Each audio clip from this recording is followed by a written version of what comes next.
What's going on, Mutha Truckers? Welcome to Mutha Trucker News. Email us at muthatruckernews@gmail.com. Appreciate you guys for listening and watching the show today. Today is January 19th, 2025.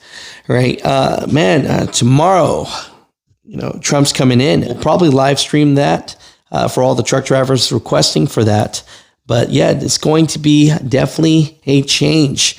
And speaking of that, I want to get into this. On Friday, Pete Buttigieg, the old Secretary of Transportation, I would say, gave his final speech. And it was at a Mayors of D.C. Where he was talking. And it's one of those things where, I'll put both videos, one of Pete Buttigieg and one of Sean Duffy of his confirmation hearing at the very end. So you guys can watch that if you want. But Pete Buttigieg says, with the help of the Biden administration, left the Department of Transportation better than where he started. As I am proud to report to you that today every form of U.S. transportation is in better condition than we got here. Do you guys as truck drivers agree with that? Yes or no? Overall, what are your thoughts about Pete Buttigieg? Did you think he was a great Secretary of Transportation, or do you think he really sucked? Right? That's just leaving it at that. But yeah, he's on his way out, and with Sean Duffy, right? This is who President Trump coming in has elected to lead the Secretary of Transportation, where I'm not hating here, but doesn't have a lot of experience in transportation. My question for you guys here is, why do they never pick somebody that has experience in transportation, either air, sea, or rail, or trucking? They never pick anyone that actually has some real experience. But OOIDA is for Sean Duffy. And the reason why is they said when Duffy served in the House of Representatives from 2011 to 2019, he was one of 25 members who supported OOIDA's request for qualified small business truckers to be exempt from the electronic logging device mandate. So he was for small trucking companies to not have the ELD, right? So the guy seems to have some common sense. I'll give him that. He looked familiar. I was like trying to figure out where this man was from. And the reason why I was like, where is he from? Is because just like how President Trump had a reality show, this guy, Sean Duffy, did as well, as far as being on a reality show, right? And so besides being an attorney who represented Wisconsin from 2011 to 2019. He was actually a Fox News anchor as well in 2020. He co-hosts a show called The Bottom Line on Fox Business, right? But where I know I seen him was on MTV's The Real World Boston in 1997. And that's actually where he met his wife, is from MTV's Real World, right? They had like a Road Rules All-Star in 1998, and he met his wife, Rachel Campos Duffy. And so they have like 9 kids together. And so, tell me this. Here's a confirmation hearing where the senators are supposed to give him a very hard time, which I feel like they were very light on him. He introduces himself to the world pretty much. And so truck drivers, tell me, what are your thoughts about this from just the way he answers things and what he's saying about, bringing transportation back to the golden era? Transportation impacts every aspect of life, from efficiently and securely moving products through our ports, to the ease of commuting from work to school, but also to church on Sunday. Together with President Trump and this committee and the entire DOT team, I would hope to usher in a golden age of transportation. Do you believe that he will be a better Secretary of Transportation than Pete Buttigieg? Comment that down below. But here are the clips on both of these so that you guys can watch this. But yeah, just want to let you guys know Pete Buttigieg is out. And potentially Sean Duffy is in. Well, thank you to America's mayors for your great work and for the chance to join you one more time as Secretary of Transportation. I can't think of a better group to be with today for what I expect will be my last public appearance while holding this office. This job of Secretary has brought me to every one of our nation's 50 states at least once. And if I didn't get the chance to appear in your community by now, chances are our funding has. In fact, we now count over 72,000 projects funded by the bipartisan infrastructure law. colleagues, I am proud to report to you that today every form of U.S. transportation is in better condition than we got here.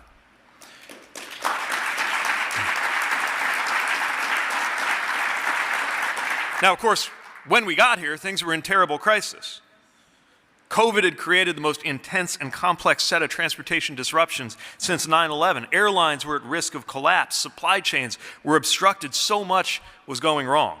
But when I say that we have made things better together, I don't only mean how we successfully overcame that crisis, though that would have been enough to dominate the work of an administration. But I mean, of course, something bigger. The changes that we have made to the very trajectory of our U.S. transportation systems.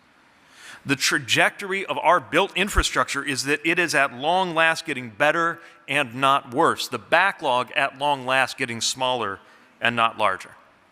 The trajectory of our air traffic control hiring is that the number of controllers is finally growing and not shrinking. The trajectory of roadway safety in this country is that roadway deaths in our country are at last declining and not rising. Our ports have operated at higher capacity than when we got here. Fewer flights are being canceled. Airline passengers have more rights, as do travelers with disabilities. So do railroad workers, and the list goes on and on. And while an enormous amount of credit goes to President Biden's leadership and the work of the team that I've been so proud and privileged to lead at the U.S. Department of Transportation, so much of what we have achieved is also a credit to what we have done together in partnership with local leaders. So I want to thank you one more time, mayors, for all that we've done together. And since you don't hear it enough in the council chamber or in the grocery store, let me say with all sincerity, keep up the great work. Certain it is going to include introducing your beautiful family behind you. I hope I do that, otherwise I will be in trouble. Chairman Cruz, Ranking Member Cantwell, members of the committee, it is a privilege to be before all of you today. I'm grateful for Senator Johnson and Senator Boldman for the very kind introduction. They come from the great state, or I know you guys all want to object, the greatest state in the country, Wisconsin, so I appreciate that, Senator. And I also appreciate your friendship and bipartisanship as well. It's an honor to be before this committee today, and I'm humbled by the fact that President Trump would have nominated me to this very important position. If confirmed, it'll be a privilege of a lifetime to serve the American people as the Secretary of Transportation. I look forward to closely working with this committee as you provide oversight and guidance to the Department of Transportation. If I could take a moment, I'd like to introduce my family, my wife, Rachel Campos Duffy, and our 9 children. Rachel and I met on a reality TV show, kind of unique, and not most people have that. We've been married for 25 years. Rachel is the love of my life. She's my best friend, and she is a wonderful, incredible mother to our 9 children. 8 of them are here today with us. If I could introduce them to the committee, my oldest is Evita. She's right here. Her husband, Michael. My daughter, Lucia Belen. John Paul. Paloma. Maria Victoria. She also goes by Mud, her choice. Margarita, Patrick, and Valentina. Now, my youngest is Valentina. She was born with Down syndrome, and she no doubt is our family's favorite. She was hugging Senator Baldwin on the way in, showing great bipartisan love. Hopefully she'll be behaved for the hearing today. My oldest son, Jack, and his wife, Kaylin, couldn't be here today. They just had a baby, Lourdes. They also are residents of Southern California. They've had to evacuate their home. And I know that the committee and America's hearts go out to all the families being impacted by the fires. We're dealing with that in our own family, so prayers to them. I'd also like to acknowledge my mother and father-in-law, Pilar and Miguel. They're here to show their support. I'm grateful they took a leap of faith, allowing me to marry their daughter 25 years ago, and it was a leap of faith. No doubt. So, as a father of 9 kids, I think about transportation quite a bit, and about transportation safety a lot. My son, John Paul, who I introduced, drives his younger siblings to school every day, and for us, that is precious cargo. Whether driving, flying, or traveling by train, no federal agency impacts Americans' daily lives and loved ones more than the Department of Transportation. I'm honored to have the trust of President Trump and hopefully this body to lead such an important segment of our economy. Transportation influences how long it takes to get home to our loved ones, and improving its safety and efficiency directly enhances every single American's life. President Trump, he's a builder. He wants to invest in rebuilding our nation's crumbling infrastructure. He asked me to focus, and I told, I think, all of you this, on the big, the durable projects that connect our country and connect our people. If confirmed, I will work to reduce the red tape that slows critical infrastructure projects, ensuring funds are spent efficiently. We use the tax dollar well. Safety, always paramount. Every year, 40,000 Americans lose their lives in roadway accidents. This hits close to home for me because my wife survived a deadly head-on car crash, which has profoundly reshaped her life. If confirmed, I'll prioritize road safety, ensuring lives and families aren't forever changed by preventable accidents. In aviation, safety will remain a top priority. America needs more air traffic controllers. Many of you have talked about that with me. We want the best and the brightest air traffic controllers. We must modernize our systems with cutting-edge technologies. I'll work with Congress and the FAA to restore global confidence in Boeing and to ensure that our skies are safe. Transportation is an extraordinary new era we're entering in. From eVTOLs, drones, autonomous vehicles, to space travel, we're in a global race to out-innovate and out-compete the rest of the world. If confirmed, we will craft clear regulations which balance safety, innovation, and cutting-edge technology, but always focused on safety. Transportation impacts every aspect of life, from efficiently and securely moving products through our ports, to the ease of commuting from work to school, but also to church on Sunday. Together with President Trump and this committee and the entire DOT team, I would hope to usher in a golden age of transportation and travel. This is America. Americans dream big and lead the world in innovation.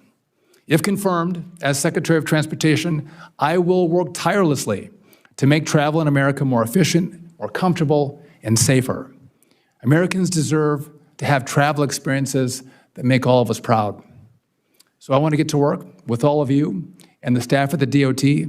I want to thank you all for welcoming my big family and me to the committee room today, and I look forward to, I think, taking your questions. I yield back. Thank you, Congressman Duffy. Welcome, and welcome to your wife and your beautiful children. Thank you for being here and joining us today, and congratulations on your husband's and your father's appointment to this major position serving the people of the United States of America.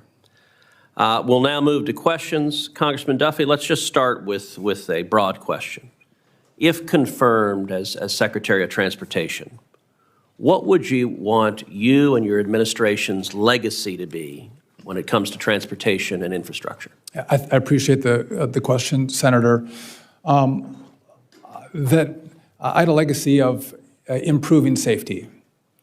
I had a legacy of working with this committee, but specifically Senator Cantwell, to make sure we get Boeing back on track, producing great airplanes that are safe airplanes. And also, as President Trump has charged, building the big infrastructure projects that connect this country, without forgetting, by the way, rural America that uses that incredibly important infrastructure. But those three things, I'd like to be a legacy from a tenure as the Secretary of Transportation.